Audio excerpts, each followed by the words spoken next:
नमस्कार विद्यार्थी मित्रांनो, अर्थनिर्भर इकॉनॉमिक्स मेंटरशिप बॅच मध्ये तुम्हा सगळ्यांचे सहर्ष स्वागत. आज आपण आपला डे 5 आणि डे 6 हा जो आपल्या दिवसाचा टार्गेट असतो बरोबर, तर त्या दिवसाचा टार्गेट डिकोडिंग करण्यासाठी सेशन या ठिकाणी रेकॉर्ड करत आहोत. ज्यांच्यापैकी हा व्हिडिओ पहिल्यांदा पाहत असतील किंवा या बॅच विषयी कोणाला माहिती नसेल त्यांना मी आपल्या बॅच बद्दल थोडक्यात माहिती करून देतो. तर बघा मित्रांनो, आपली अर्थनिर्भर ही 1 रुपयातली मेंटरशिप बॅच 24 ऑगस्ट पासून चालू झालेली आहे. तर येणारी गट का पूर्व परीक्षा, त्याच्यामध्ये मग तलाठी भरती आहे, लिपिक आहे, असिस्टंट आहे, राईट, आणि बाकीचे जे अजून काही ऍड आहेत जसे की समजा आपण ARTO ची AMV पद आहे, राईट. अशा पद्धतीनं टार्गेट करून, अशा परीक्षांना आपण टार्गेट करून अशा पद्धतीची आपण 1 रुपयात मेंटरशिप बॅच ठिकाणी लॉन्च केलेली आहे. आणि ह्या मेंटरशिप बॅचचं वैशिष्ट्य असं की या ठिकाणी तुम्हाला डेली टार्गेट ओरिएंटेड या ठिकाणी अभ्यास करून घेतला जातोय. त्याचबरोबर इतर देखील त्या ठिकाणी गोष्टी आहेत, जसे की तुम्हाला डेली जो काही टार्गेट आहे त्याच्यावर तुम्हाला 100 MCQ ची एक मॉक टेस्ट दिली जाते. त्याचं रिपोर्ट कार्ड देखील त्या ठिकाणी तुमच्याकडनं भरून घेतलं जातं, जेणेकरून तुम्हाला या ठिकाणी एक अकाउंटेबिलिटी पार्टनर भेटतो, जे की मार्केटमध्ये तुम्हाला कुठेही पाहायला भेटत नाही.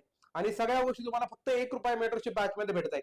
याचबरोबर तुम्हाला इतर देखील गोष्टी त्याच्यामध्ये गायडन्स रूपात भेटणार आहे, जसे की PYQ विश्लेषण कसं करायचं, प्रिलिम मेन्स अभ्यास एकत्र कसा करायचा, नोट्स कशा काढायच्या, एक्झामच्या अगोदर नेमके कुठले टॉपिक रिवाइज करायचे, रिव्हिजन करताना फास्ट रिव्हिजन कशी करायची, राईट, आणि सोर्सेस लिमिटेड ठेवून जास्तीत जास्त मार्क्स कसे मिळवायचे. तर अशा वेगवेगळ्या टॉपिक्सवर त्या ठिकाणी देखील गायडन्स व्हिडिओ इथून जाऊन पुढे येणार आहेत, राईट. त्यांना कोणाला माहिती हवी असेल, ऑलरेडी मी हे बॅच मध्ये हे बॅचचं जे काय पोस्टर आहे तर आपल्या समाधान कोकडे सरांच्या ऍपवर त्या बॅचचा पोस्टर ऑलरेडी मी ओपन ठेवलेला आहे. तुम्ही त्याच्याविषयी माहिती वाचू शकता.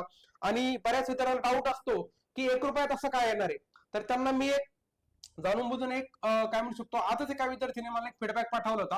तुमच्या माहितीसाठी तो फीडबॅक मी मुद्दाम घेऊन आलोय. तर बघा, ह्या विद्यार्थ्यांनी जॉब करून अभ्यास करतायत, 10 ते 5.5 यांचा जॉब आहे. आणि महत्वाची गोष्ट म्हणजे आपल्यापैकी बरेच जण फुल टाइम अभ्यास करतात, तर देखील त्यांचे एक्सक्यूज असतात की सर आज माझं अमकच नाही झालं, तमकच नाही झालं, सर मला झोपच लागली, सर माझ्या मी आजारीच पडलो. तर त्या विद्यार्थ्यांनी हा फीडबॅक नक्की वाचा. ते काय म्हणतात बघा. नमस्ते सर, काल मी तुमची अर्थनिर्भर बॅच जॉईन केली आहे. खरंच खूप तुम्ही मेहनत घेतली आहे. ठीक आहे, मी बेरोजगारी टेस्ट सॉल्व्ह केली, 62 स्कोर आला, करंट डेटा अवेलेबल नव्हता म्हणून चुकले. म्हणजे बघा, स्वतःची चूक मान्य करणं हे देखील एक मोठेपणा असतं.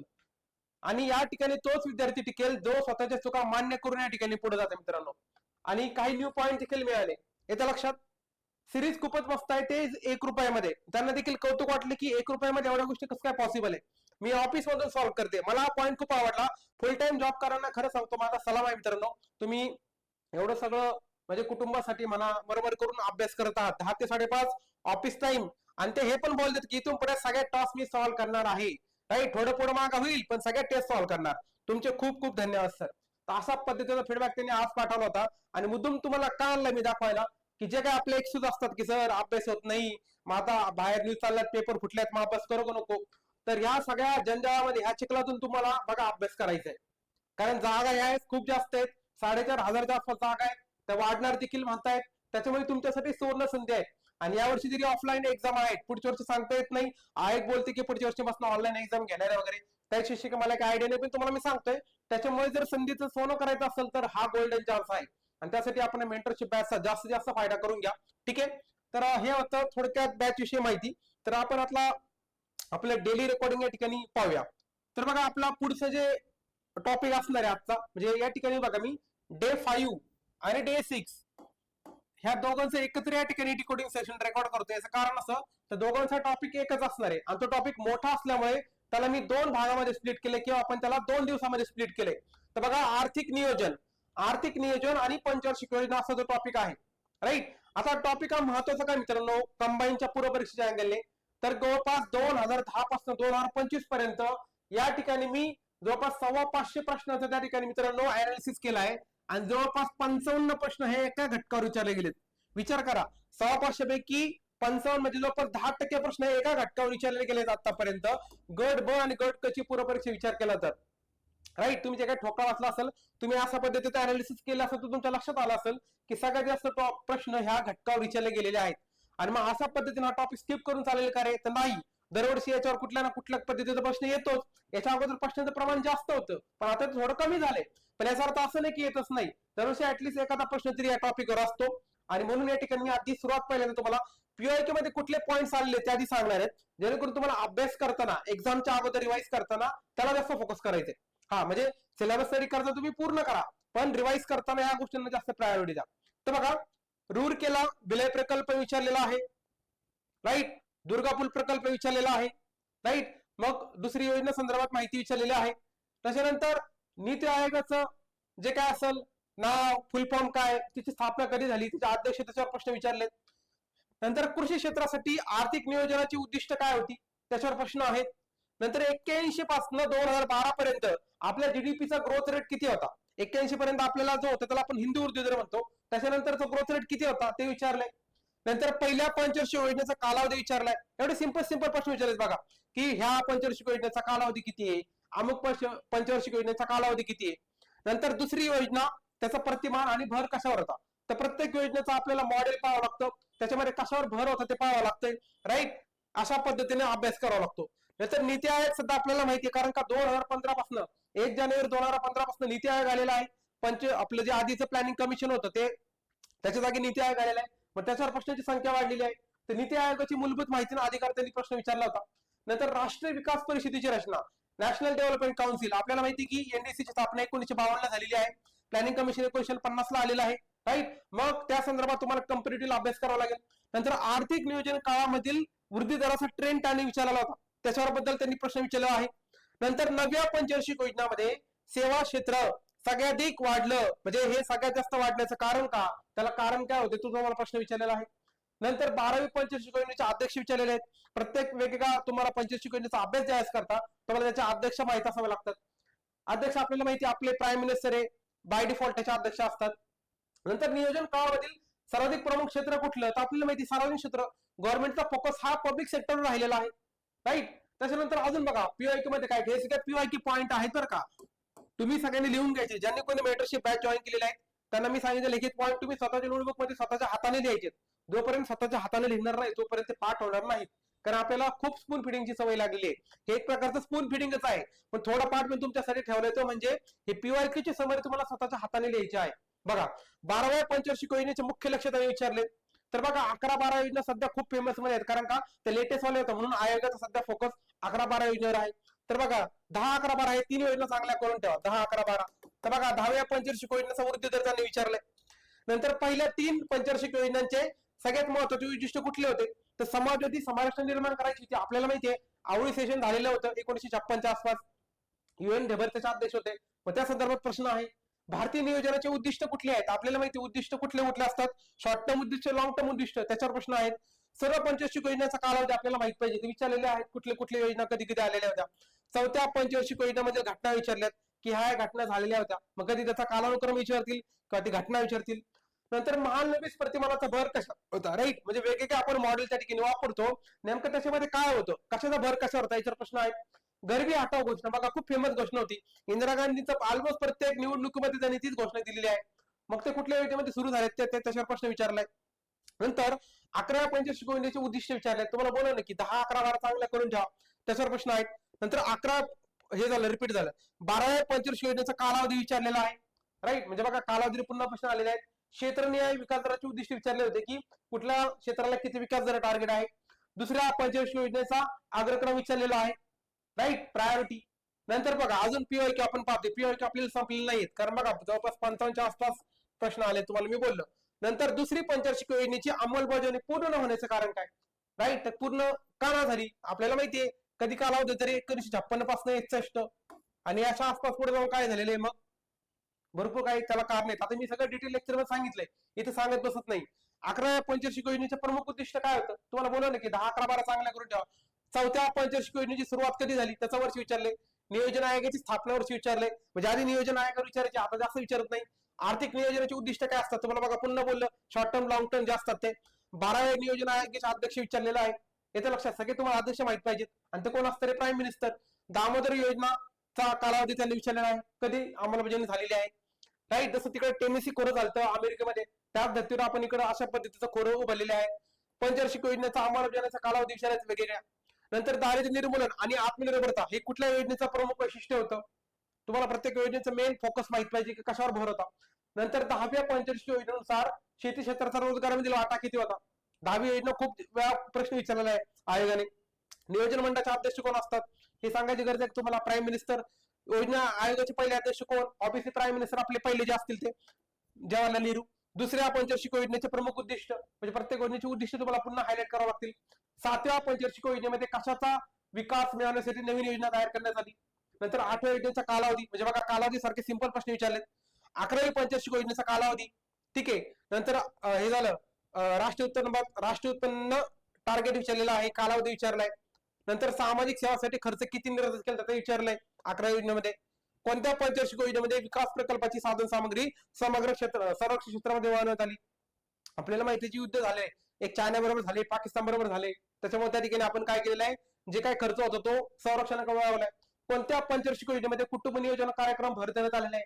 Family planning. इंदिरा गांधीच्या काळामध्ये आपल्याला माहिती खूप सारा फोकस केलेला होता, कारण संजय गांधी हे जे त्यांचे सुपुत्र होते त्यांनी ते स्वतः हाती घेतलं होतं कार्य. दुसरा पंचवार्षिक योजनेचे प्रमुख उद्दिष्ट विचारलेला आहे. भिलाई प्रकल्प. वेगवेगळे प्रकल्प तुम्हाला फोकस करून विचारले जातात. भिलाई, रूरकेला, राईट, दुर्गापूर असे प्रकल्प. 10व्या योजनेला मंजुरीची तारीख त्यांनी विचारलेली आहे, तारखा विचारल्यात. नंतर त्यांनी जोड्या विचारल्यात 5वी, 6वी, 9वी, 12वी म्हणजे योजना आणि त्याचं टार्गेट किती होतं ते विचारलंय. वृत्ती दराचं टार्गेट. नीती आयोगाची स्थापना बघा, डेट पुन्हा आली. रिपीट प्रश्न त्या ठिकाणी तुम्हाला दिसतात, राईट. तर अशा पद्धतीने हे जवळपास 55 ते 60, मी 55 पकडतो, राईट. एखाद्या पुढे मागवू शकतात, आपण 55 पकडूया. एवढे प्रश्न त्याच्यावर विचारलेले आहेत. मग तुम्हाला टॉपिक स्किप करून चालेल का रे? तर नाही, या ठिकाणी तुम्हाला चांगल्या पद्धतीने त्याचा अभ्यास करावा लागेल. आता याच्यानंतर तुम्हाला कॉम्प्रिहेन्सिव्ह टॉपिकची लिस्ट पाहिजे, म्हणजे म्हणून त्या ठिकाणी तुम्हाला मी 2 दिवस दिले, लक्षात ठेवा. म्हणून आपण डे 5 आणि डे 6 लेक्चर रेकॉर्ड करत आहोत. याला आपण 2 दिवस दिले, कारण हा टॉपिक खूप मोठा आहे आणि तुम्हाला मग त्याला वेळ लागू शकतो. आणि मेन म्हणजे आपण आपल्या अर्थवेद बॅच मध्ये देखील त्याला जवळपास 5 ते 6 लेक्चर लागलेत. विचार करा, हा टॉपिक खूप मोठा आहे. हा पण त्याचा आपण स्मार्ट पद्धतीने अभ्यास करून घेतलेला आहे. मग तुम्हाला वाचेल एकदम भारीक पद्धतीने, त्याची समरी एकदम चार्ट स्वरूपामध्ये देखील मी शेवटी दिलेला आहे, जेणेकरून तुमची पूर्ण पंचवार्षिक योजना फक्त 5 मिनिटांमध्ये रिवाइज करून येईल. अशा पद्धतीने मी समरी चार्ट देखील आपल्या अर्थवेद बॅच मध्ये दिलेले आहे. ठीक आहे. त्याची माहिती तुम्हाला मी ऑलरेडी नंतर सांगेल कधीतरी. तर बघा, आता आपल्याला काय काय अभ्यास करायचे पंचवार्षिक योजनेमध्ये, नेमका अभ्यास करायचं काय? सगळ्यात महत्त्वाची गोष्ट तुम्हाला नियोजन म्हणजे काय माहित पाहिजे, प्लॅनिंग म्हणजे काय, राईट, त्या गोष्टी माहित पाहिजे. मग आपले नियोजन आयोगाची व्याख्या पाठ करून ठेवा, कारण आजकाल आयोग काय करतो, तुम्हाला कन्सेप्च्युअल प्रश्न विचारायला लागलाय, थिंकर वर देखील विचारायला लागलाय. असं समजू नका की प्रिलिमला विचारणार नाही. तुम्हाला एक गंमत सांगतो, त्यांनी राज्यसेवा मुख्यचा टॉपिक त्यांनी कंबाईनच्या प्रिलिमला विचारलाय. मग विचार करा. आणि मी आधी सांगतो, तुम्ही मार्केट, मला आजच एका स्टुडंटचा मेसेज आला होता, सर मी अमुक त्यांना त्या फेमस पुस्तकाचं नाव घेतलं, तो बोला की सर अमुक पुस्तकामधून तुम्ही जे मला टार्गेट दिले ते मला पुस्तकात सापडतच नाहीये. अरे म्हणलं तुला सापडतील तर कसे, सध्याचा आयोगाचा ट्रेंडच बदललाय. आणि मी तुम्हाला आधी सांगितलं, मी ट्रेंडला फॉलो करणारा माणूस आहे. मी जे काय पुस्तक बनवलंय हे सगळं आतापर्यंत पीओके झालेले आहे, त्या सगळ्यांचा प्रॉपर अभ्यास करून ट्रेन करून पुस्तक बनवलं, आणि म्हणून आपल्या पुस्तकातनं 100% पेक्षा जास्त आउटपुट रेशो आहे. हे पुन्हा मी सांगतोय, येते लक्षात. त्याच्यामध्ये असा पर्पज नाही की तुम्हाला काय मिसगाईड करा. मला जे माहिती आतापर्यंत गोष्टी कळालेल्या आहेत त्यानुसार मी त्या ठिकाणी पुस्तक डिझाईन केलेलं आहे, बॅट डिझाईन केलेलं आहे. आणि त्याच्यामुळे त्या पद्धतीने मी तुम्हाला टार्गेट देतोय, त्या पद्धतीने मी कंटेंट बनवलेला आहे. त्याच्यामुळे माझे आउटपुट रेशो आतापर्यंत 100%च्या वर आलेले आहेत, आणि इथून पुढे राहतील याला मला म्हणजे फिक्स गॅरंटी आहे, येते लक्षात. त्याच्यामुळे तुम्हाला अभ्यास कशातून करायचा तुमचा वैयक्तिक प्रश्न आहे. मी जे सांगेल ते योग्य सांगेल, मी तुम्हाला चुकीचं ऑब्विसली सांगणार नाही, राईट. तर बघा, सब टॉपिकची लिस्ट बघा. या ठिकाणी तुम्हाला नियोजनची वाक्य माहित पाहिजे. तुम्ही हलकी वाटत बेसिक विचारतील का? आयोग खूप डिटेल मध्ये चाललाय, कन्सेप्च्युअल प्रश्नामध्ये चाललेला आहे आयोग. विचार करा, आता कंबाईन गट मुख्य झाली, त्यांनी दारिद्र्य रेषेवर त्यांनी एकदा तुम्ही प्रश्न बघून घ्या, तुमचे डोळे वीस पाडतील असा प्रश्न त्यांनी विचारला होता. आणि ऑप्शन मध्ये जवळजवळचे दिले, भले त्या ठिकाणी गणले असतील, मला खात्री आहे, राईट. नंतर पुढचे नियोजनाचे प्रकार, राईट. मग इम्पेरेटिव्ह प्लॅनिंग, इंडिकेटिव्ह प्लॅनिंग, अशा प्लॅनिंगचे वेगवेगळे प्रकार आपल्याला पाहावे लागतात. Democratic planning, autocratic planning, right, regional planning, functional planning, prospective planning, असे वेगवेगळे टॉपिक्स तुम्हाला अभ्यास करायचे. आता मी गोष्ट तुम्हाला तोंडी सांगणार आहे, कारण का हे जर केलं तर लेक्चर खूप मोठं होईल. नंतर आर्थिक नियोजनाची वैशिष्ट्य म्हणजे काय, एक प्रोसेस असते, एक संस्था असते, जे काय असेल ते उद्दिष्ट, शॉर्ट टर्म उद्दिष्ट, लॉंग टर्म उद्दिष्ट, राईट. याचे ट्रिक देखील मी लेक्चर मध्ये सांगितलेत आपल्या अर्थवेद बॅच मध्ये. नंतर याच्या आधी प्रयत्न काय झालेत, म्हणजे प्लॅनिंग साठी कुठले प्रयत्न झालेत, आपल्या स्वातंत्र्यापूर्वी देखील झालेत, स्वातंत्र्यानंतर देखील झालेत. स्वातंत्र्या अगोदर कोणी केलं रे, मोक्षगुंड विश्वेश्वरैयाने 1934 ला केलं. त्यांनी तरी इशारा दिला, प्लॅन और पेरिश, नियोजन करा किंवा नष्ट व्हा, राईट. पुढे जाऊन हे बघून काँग्रेसने अडॉप्ट केलं. 1938 नेहरूंच्या अध्यक्षतेखाली कमिटी स्थापन झाली. मग त्यांनी सांगितलं, पुढे जाऊन गांधी योजना आली, गांधी स्वतः महात्मा गांधी नव्हते बरं का, हे नारायण अगरवाल नावाची एक व्यक्ती होती, राईट. त्यांनी त्याच्यावर काम केलेलं होतं. नंतर वेगवेगळ्या योजना आल्या, जसं की बॉम्बे प्लॅन. बॉम्बेमध्ये आपल्याला माहिती होती, त्याला टाटा बिर्ला प्लॅन देखील म्हणतात, कारण का त्याच्यामध्ये उद्योगपतींचा भरणा होता. त्याच्यामध्ये जयप्रकाश नारायण नंतर आलेले, त्याच्या अगोदर जनता योजना देखील आलेली आहे, पिके योजना देखील आलेली आहेत, राईट. ह्या सगळ्या योजनांचा आपल्याला त्याच्यामध्ये अभ्यास करावा लागतो. अशा पद्धतीने वेगवेगळ्या योजना स्वातंत्र्यापूर्वीच्या, आणि स्वातंत्र्य ऑब्व्हियसली मग आपलं फायर प्लॅनिंग सुरू झालंय ना 51 पासून. तर मग त्यासाठी कुठले कुठले मॉडेल वापरले गेले त्याचा तुम्हाला डिटेल अभ्यास करावा लागेल, कारण त्याचा प्रश्न विचारले जातात. जसे की Harrod Domar model, Feldman Mahalanobis model, हे सगळे मॉडेल तुम्हाला पाठ पाहिजे की कुठल्या पंचवार्षिक योजनेमध्ये कशाचा वापर झाला आहे. हेराल्ड डॉमर मी ट्रिक देखील सांगितलं होतं कसं लक्षात ठेवायचं. आता ट्रिक या ठिकाणी सांगत नाही ना, त्या ठिकाणी लेक्चर हे 50-60 तासाचं होऊन जाईल, म्हणजे आपल्या काय एवढं बॅच मोठी नाही, पण तुम्हाला सांगतोय येतं लक्षात. तर हेराल्ड डॉमर मॉडेल ट्रिक सांगितली तुम्ही कसं लक्षात ठेवायचं. फेल्डमन महालनोबिस मॉडेल सेकंड पंचवार्षिक योजनेमध्ये, Sukhamoy Chakravarty model third five year planning मध्ये, ॲलन माना शुक्रुद्र. माहिती तुम्हाला आता तुम्हाला माहित पाहिजे की नेमकं कुठल्या योजनेमध्ये कुठल्या पद्धतीचं मॉडेल वापरले गेलेलं आहे. वकील ब्रह्मानंद model, Allen Manne शुक्रुद्र model, LPG model आणि पुरा मॉडेल, राईट. खूप भारी भारी ट्रिक सांगितले, मॉडेल तुमचे विसरणारच नाही. कशा पद्धतीने माझ्याकडे भरपूर सारे विद्यार्थी येतात, बोल सर मला इकॉनॉमिक्स अवघड जाते का, तर फॅक्टच पाठ होत नाही, कन्सेप्ट माहित नाही, फॅक्ट पाठ होत नाही. मग काय राहिलं काय इकॉनॉमिक्स मध्ये, तुम्हाला कन्सेप्ट जमत नाही, फॅक्ट जमत नाही, मग अवघड आहे तुमचा कार्यक्रम. येते लक्षात. पुढचं बघा, फायर प्लॅन हे सगळ्यात महत्वाचं आहे. आता मी मुद्दाम तुम्हाला या ठिकाणी ना समरी म्हणजे चार्ट स्वरूपात आणले, कारण का मला एकच तुम्हाला सांगायचे पंचवार्षिक योजना वाचताना नेमकं काय फोकस करायचं आणि आयोग कशा प्रश्न विचारतोय हे तुम्हाला कळलं तर झाला, टॉपिक तुमचा एका तासात कव्हर होऊन जाईल. तर बघा, प्रत्येक पंचवार्षिक योजनेचा तुम्हाला कालावधी माहित पाहिजे. हे बघा कालावधी, याचा प्रश्न विचारलेला आहे. तुम्हाला त्याचं मॉडेल माहित पाहिजे. येतं लक्षात, मॉडेल कधी आहे, सॉरी मॉडेल कोणता आहे, हेराल्ड डॉमर. नंतर मग मुख्य भर कशावर फोकस केला जातो त्या योजनेमध्ये ते माहित पाहिजे, मेन पॉईंट कुठला आहे तुमचा. नंतर टार्गेट ग्रोथ रेट किती ठेवला, की समजा सरकारने ठेवले आम्हाला 5% टार्गेट आहे, म्हणजे आम्ही अचीव्ह करणार आहे, पण त्याच्यापैकी झालं किती, म्हणजे साध्य वृत्ती तर किती आहे, म्हणजे झाला किती, ठेवले 5% पण झाले 3%.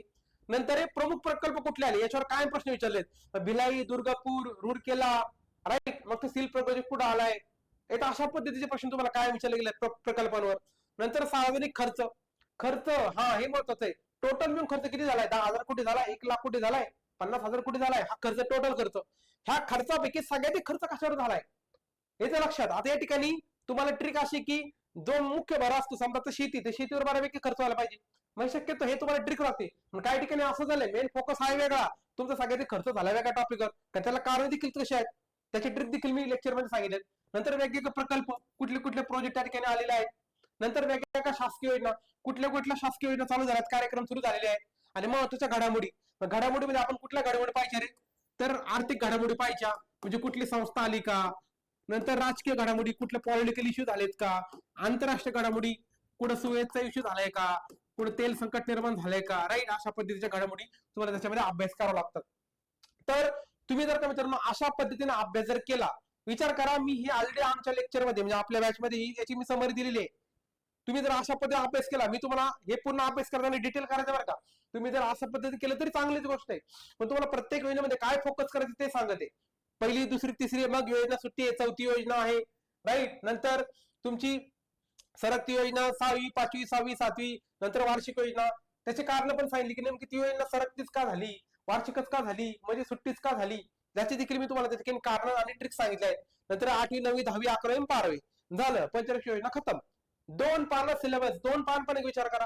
ही तर पीपीटी मध्ये असल्यामुळे तुम्हाला हे थोडंसं 2 पानं झालीत.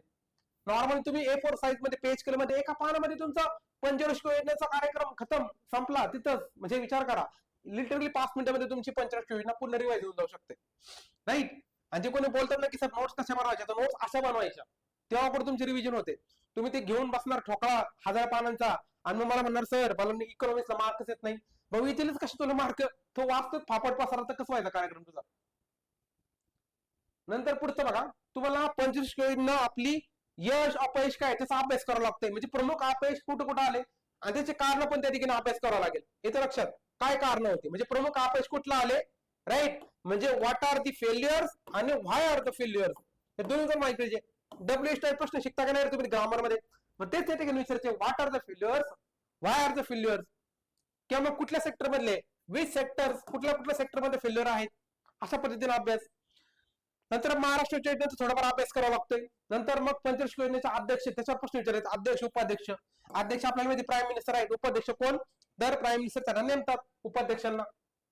नंतर हे तिघांचा तुम्हाला कंपॅरेटिव्ह अभ्यास करायचा बघा. नीती आयोग आता आले, त्याच्या अगोदर हे दोन बॉडी होत्या, प्लॅनिंग कमिशनची जागी नीती आयोग आले, राईट. तर या दोन्ही बॉडी आता राहिलेल्या नाहीयेत. हीच आहे तुमची नीती आयोग. हिची स्थापना 1950 ची, 1952 ची, याची 2015 ची, राईट. ह्या तिन्ही non constitution non statutory body आहेत. ते फक्त सल्लादायी संस्था आहेत. ह्या एक्झिक्युटिव्ह रिझोल्युशनद्वारे तयार झालेल्या संस्था आहेत. तर मग त्यांचं सगळं तुम्हाला माहित पाहिजे. मग स्थापना कधी, त्याचे सध्याचे अध्यक्ष कोण, त्याचे सीओ कोण, राईट. त्यातल्या तुम्ही हे लक्षात ठेवा. इथं म्हटलं मी दिलंय काय जस्ट तुम्हाला सांगतो. आता बघा, समजा पदाधिकारी, तुम्हाला या ठिकाणी स्थापना माहित पाहिजे. स्थापना कधी झाली, त्याची रचना कशी, संरचना, किती मेंबर आहेत, किती अध्यक्ष आहेत, त्याचे सध्याचे अध्यक्ष कोण आहेत, त्याचे सध्याचे सीओ कोण आहेत, नंतर त्याच्या सदस्यामध्ये किती असतात, मग अर्धवेळ किती, पूर्णवेळ किती, सध्याचे किती, बाहेरून आलेले किती, नंतर त्यांचे कार्यावर प्रश्न विचारले, कार्य, त्यांचे काही रिपोर्ट वगैरे आहेत का, इंडायसिस वगैरे काढतात का, ते नीती आयोग सध्या फोकस करून द्या, कारण त्याच्यावर काय प्रश्न विचारले जातात येतं लक्षात नीती आयोगा संदर्भात. तर अशा संदर्भाने अभ्यास जर केला तर ऑलमोस्ट होऊन जातो तो टॉपिक कम्प्लीट, राईट.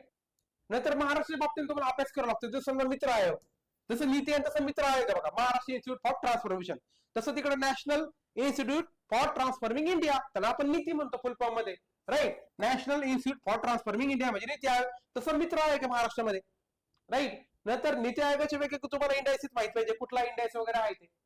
नंतर राज्यस्तरीय यंत्रणा, जसं बोललं की तिकडं प्लॅनिंग कमिशन होतं सेंट्रल लेवल, जसं महाराष्ट्राचं राज्य नियोजन मंडळ देखील आहे. नंतर हे झालं म्हणजे हे जेनेरिक झालं बरं का, हे जेनेरिक झालं की ऑल ओव्हर इंडिया अशा पद्धतीने स्थापन केले जातात. महाराष्ट्राचं महाराष्ट्राने सेपरेट स्थापन केलंय ना ह्या धर्तीवर, राईट. मग जिल्हास्तरीय यंत्रणा कशी असते तर आपल्याला माहिती डिस्ट्रिक्ट प्लॅनिंग कमिटी त्याच्यावर काम करत असते. डीपीसी आर्टिकल कुठले रे, 243 झेड. तुम्हाला सर पॉलिटिक्स तुम्हाला आर्टिकल कसे पाठ झाले त्याचे पण ट्रिक्स आहेत आमच्याकडे, नका टेन्शन घेऊ तुम्ही. जिल्हास्तरीय यंत्रणा, राईट. तर अशा पद्धतीने तुम्हाला प्लॅनिंग आणि फायर प्लॅनचा अभ्यास करायचा. इकॉनॉमिक प्लॅनिंग त्याच्यात म्हणतो मी, इकॉनॉमिक प्लॅनिंग अँड फायर प्लॅनचा अभ्यास करायचा आहे.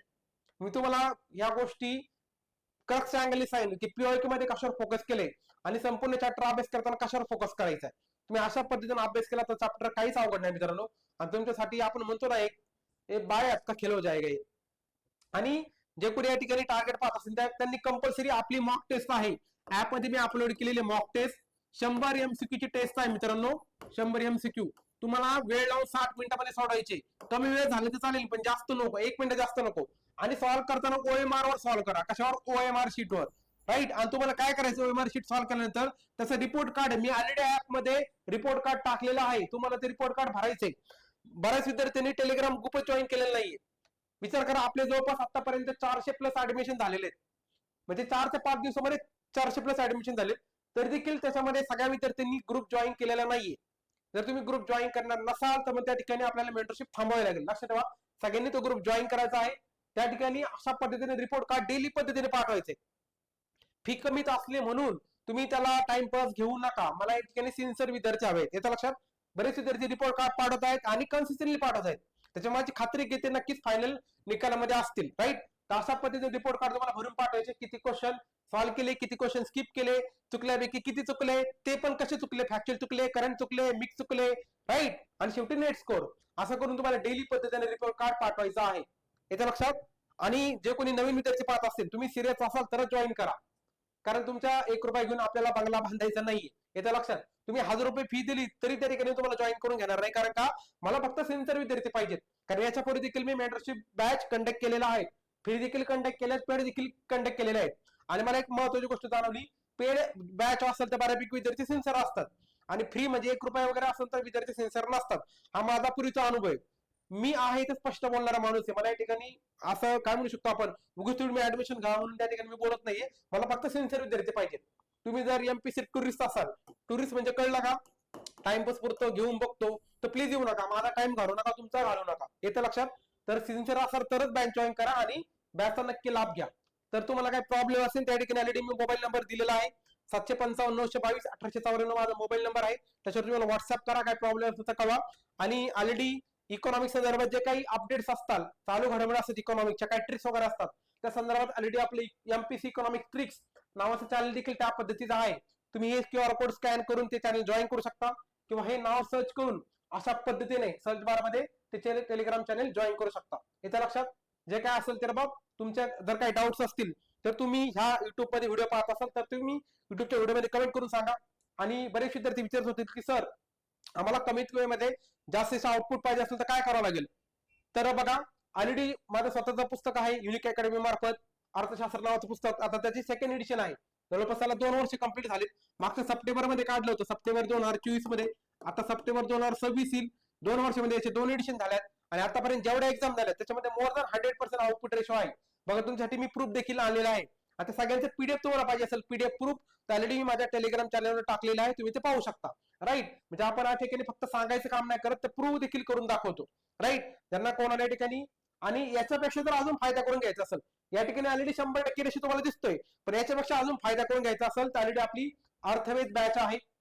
बरेच मला विद्यार्थी विचारत होते मेंटरशिप बॅचचे की सर मला एमसीक्यू खूप चुकतात की मला करंटचा माझ्याकडे डेटाच नाही, की मी जे पुस्तक वाचते मी अमुक अमुक सरांचं अमुक अकॅडमीचं त्याच्यामध्ये हे तर माहितीच नाहीये, मग मी करायचं काय. तर ऑलरेडी आपली अर्थवेद ही लेटेस्ट करंट चालू घडामोडी आणि ट्रेंड नुसार डिझाईन केलेली बॅच आहे. या ठिकाणी मी सगळ्या गोष्टी कव्हर केलेल्या आहेत. तुमचं स्टेट बोर्ड, एनसीआरटी, पीवायक्यू, अमुक budget survey, PYQ, right, latest trend, concept, fact, application base सगळ्या गोष्टी कव्हर केलेल्या आहेत. राईट, जवळपास 60 ते 70 घड्याळी तासामध्ये बॅच कंप्लीट होते. त्याच्यामध्ये पीवायक्यू देखील आपण घेतलेले आहेत. त्याच्यामध्ये मॉक टेस्ट देखील आहेत, म्हणजे प्रत्येक टॉपिकवर तुम्हाला 100 MCQ चे मॉक टेस्ट आहेत. आणि मेन म्हणजे याच्यामध्ये जास्त चॅप्टर कव्हर केलेले आहेत. येते लक्षात, ही बॅच का जास्त महत्वाची, कारण का ही बॅच घेतली तर तुम्हाला कुठली बॅच घ्यायची गरज पडणार नाही. म्हणजे आपल्या प्रिलिमची देखील सेपरेट बॅच आहे, मेन्सची देखील सेपरेट बॅच आहे, पीवायक्यूची देखील सेपरेट बॅच आहे. पण ही बॅच एकदा घेतली की बाकी कुठली बॅच घ्यायची गरज पडणार नाही. याची व्हॅलिडिटी तुम्हाला टोटल 6 महिने भेटेल, 3 व्ह्यूज भेटतील, नोट्स तुम्हाला वर्कबुक स्वरूपामध्ये असतील, तुम्हाला लेक्चर आपले पीपीटी स्वरूपामध्ये असतील. राईट, त्याचे तुम्हाला काय करायचे, वर्कबुक त्या ठिकाणी पाहून भरायचे. वर्कबुक का त्या ठिकाणी आपण आणलेलं आहे, जेणेकरून तुम्हाला तुमचे जे फॅक्ट्स हाताखाली जावेत.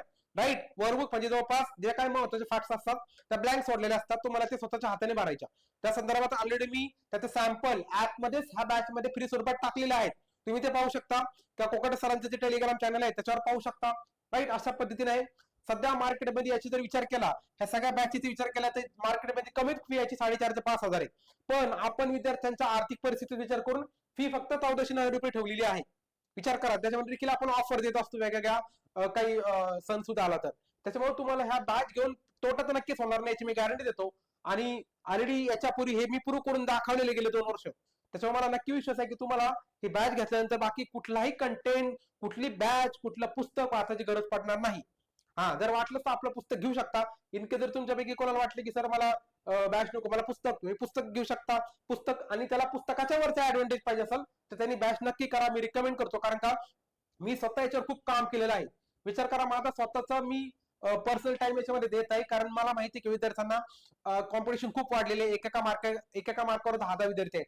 या ठिकाणी विद्यार्थ्यांचा फायदा होता बॅच डिझाईन केलेला आहे. तुम्ही या बॅचचा नक्की फायदा घ्या. आणि त्या ठिकाणी तुमचे काही डाऊट्स असतील तर त्या ठिकाणी मला कमेंट बॉक्स मध्ये विचारू शकता किंवा व्हॉट्सअप नंबरवर विचारू शकता. ठीक आहे, या ठिकाणी आपण थांबूया. धन्यवाद.